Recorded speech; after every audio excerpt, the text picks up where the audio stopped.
Ya, bismillahirrahmanirrahim. Assalamualaikum warahmatullahi wabarakatuh. Selamat malam semuanya. Yang terhormat Bapak Ahmad Hibni, SPDI MPD. Beliau selaku dosen mata kuliah Tauhid dan teman-temanku kelas non-reguler Banjarbaru semester 3 yang berbahagia. Alhamdulillah.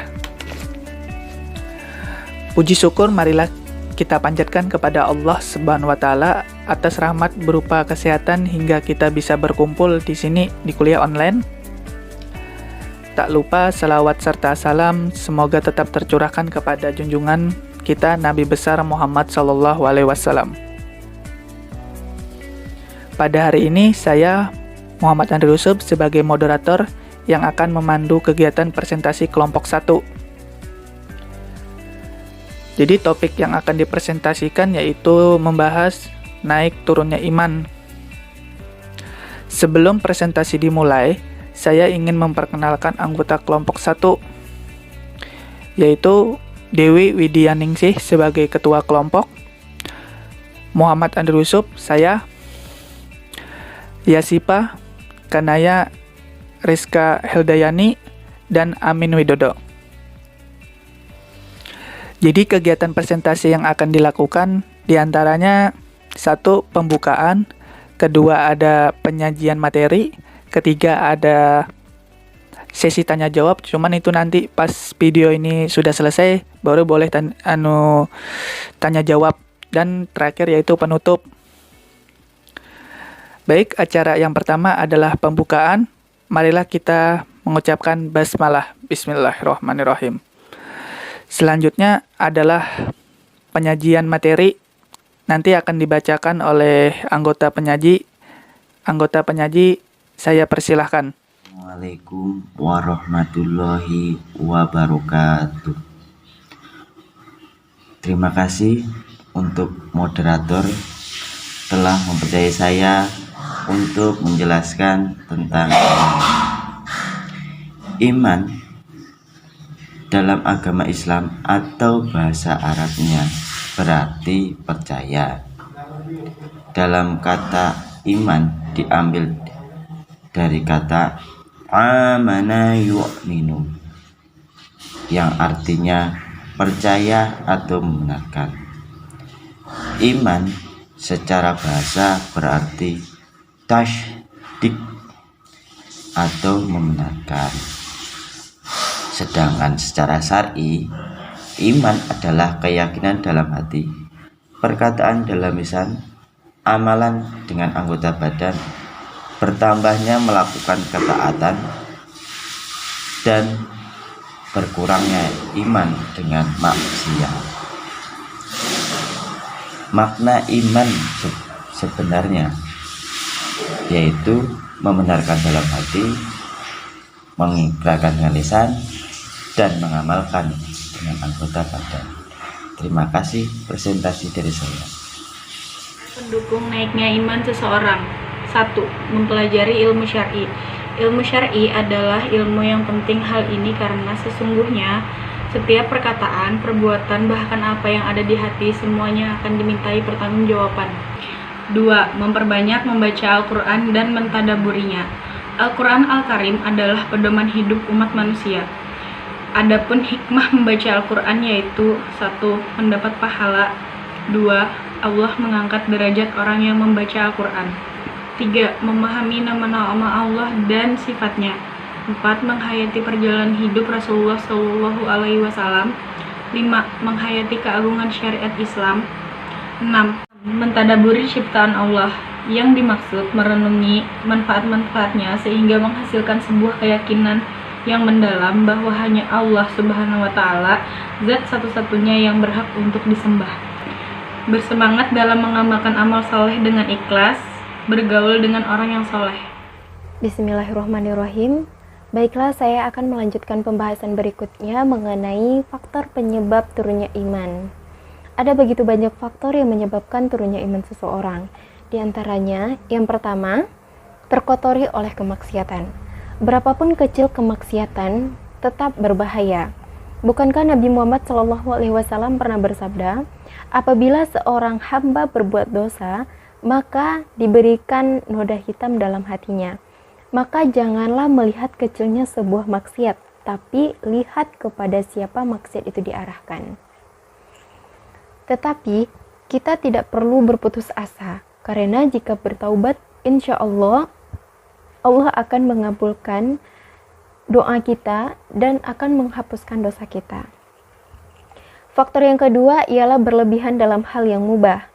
Memang mubah adalah boleh, tapi jika berlebihan akan merusak amal kita. Minimal menyiakan waktu yang sangat berharga. Dalam kitab At-Taubah, Imam Ibnul Qayyim menyebutkan bahwa pintu masuk syaitan yang terakhir adalah pintu ini, setelah pintu murtad. Faktor yang ketiga ialah tidak sadar akan nilai nikmatnya Allah. Allah pernah berfirman dalam surat Al-Kautsar ayat 1 yang berbunyi, A'udzu billahi minasy syaithanir rajim. Bismillahirrahmanirrahim. Inna a'tainakal kautsar. Yang artinya, sesungguhnya kami telah memberikan kepadamu nikmat yang banyak.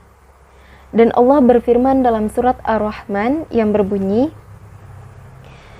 Bismillahirrahmanirrahim. Fabi'ayyi ala'i rabbikuma tukadziban. Shadaqallahul azim. Yang artinya, dan nikmatku mana lagi yang akan engkau dustakan. Dari dua ayat tersebut kita mengetahui bahwa begitu banyak nikmat yang telah Allah berikan kepada kita, dan nikmat Allah yang mana lagi yang akan kita dustakan dengan tidak bersyukur dan tidak beribadah kepada Allah. Faktor yang keempat ialah kebutuhan kita terhadap amal-amal. Faktor yang kelima, lemahnya pemahaman yang benar tentang hakikat pahala dan yang sangat berlipat ganda. Di antara amal yang paling dicintai oleh Allah ialah yang kontinu walaupun itu sedikit. Nabi Muhammad SAW jika ada waktu istirahat, maka istirahat beliau adalah melakukan sholat. Faktor yang keenam ialah melupakan kematian dan apa yang menantinya setelah itu. Allah mengingatkan kita untuk senantiasa mempersiapkan bekal untuk setelah mati. Ali pernah berkata, "Sholatlah kalian seperti sholatnya seorang yang akan meninggal dunia." Pesan Abu Bakar kepada Aisyah radhiyallahu anhu ialah, "Dan jika aku sudah meninggal, maka kafanilah aku dengan kain yang paling murah, karena ia hanya menjadi wadah nanah dan darahku nanti." Faktor yang terakhir yaitu mengira amalnya sudah cukup. Jangan pernah kita merasa amal kita sudah cukup. Bagaimana kita bisa merasa cukup bekal untuk perjalanan yang amat jauh dan sangat lama di akhirat nanti? Sementara para sahabat yang hidup semasa Rasulullah saja merasa dirinya adalah yang paling kurang amalnya. Padahal pernyataan mereka dalam menyatakan hadis tidak diragukan kejujurannya. Sekian dari saya, terima kasih. Assalamualaikum warahmatullahi wabarakatuh. Baiklah, selanjutnya saya akan menjelaskan tentang solusi untuk mengatasi menurunnya iman. Solusi yang pertama, itu harus didasari oleh niat yang kuat. Kenapa? Karena dari niat itulah kita bisa menjaga iman kita dengan istiqomah. Solusi yang kedua adalah memperbanyak zikir dan sering-sering mengikuti pengajian atau majelis taklim. Solusi yang ketiga yaitu mempelajari ilmu agama Islam yang bersumber pada Al-Quran dan hadis. Solusi yang keempat adalah memperbanyak istighfar, mengingat kematian dan memperbanyak silaturahmi. Solusi yang kelima adalah jauhi tempat maksiat. Namun tidak hanya tempat maksiat saja yang kita jauhi. Tanpa kita sadari, kita juga bisa melakukan maksiat walau hanya di dalam rumah. yaitu dengan menggunakan media sosial yang tidak tepat. Solusi yang keenam adalah selalu melakukan muhasabah atau introspeksi diri. Solusi yang ketujuh adalah sebisa mungkin untuk menghindari berduaan dengan lawan jenis yang bukan muhrimnya. Solusi yang kedelapan adalah berdoa yang banyak kepada Allah Subhanahu wa Ta'ala untuk meminta perlindungannya dan untuk meminta agar kita senantiasa dijagakan keimanan kita. Terima kasih. Selanjutnya akan dilanjutkan oleh teman saya. Ya, terima kasih.